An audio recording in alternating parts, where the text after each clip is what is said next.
وكما قال الشيخ المبارك أن من أسباب انتشار المخدرات وجود الميليشيات الخارجة عن القانون، لا سيما الرافضة. هذه الميليشيات تحتاج إلى معاشات، تحتاج إلى نفقات، تحتاج إلى أعطيات. كيف تفعل وهي ليست بدولة؟ تتاجر في المخدرات، فعند ذلك يتمكنون من السيطرة على الشباب بالأموال وفي نفس الوقت بالمخدرات.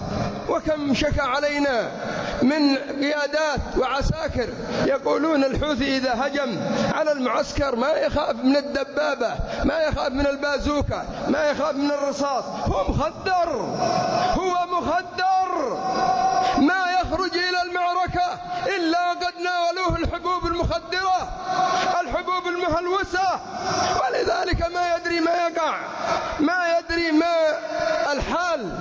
فعلينا في هذا البلد، بلد اليمن، أن نحارب كل وسيلة تسعى في إضعاف شعبنا، في إضعاف دولتنا، وقبل ذلك في إضعاف ديننا. نسعى في حرب العقائد الزائفة المخالفة للكتاب والسنة، عقائد الشرك، عقائد البدع، عقائد الرافض، عقائد الباطنية، عقائد الحزبية. كل ما خالف الكتاب والسنة لا بد أن نحاربه باللسان ما استطعنا إلى ذلك سبيلا، وعلى أولياء الأمور أن يحاربوه بالسنان.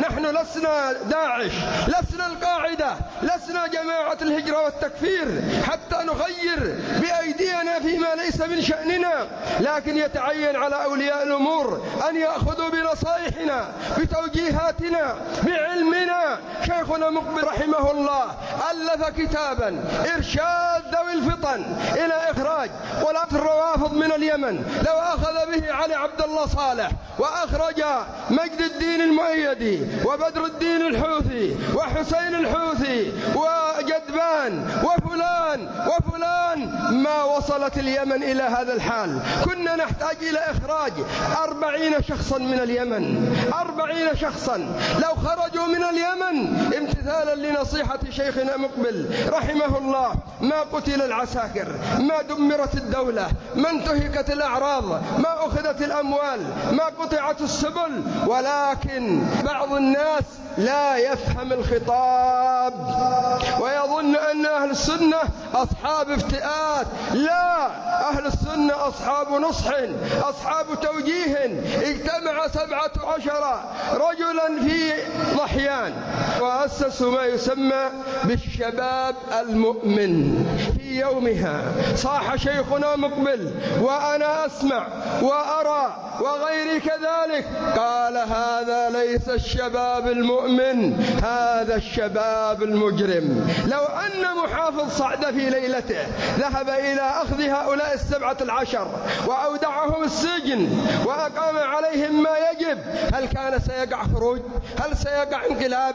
هل ستقع ثورة؟ ما سيقع شيء.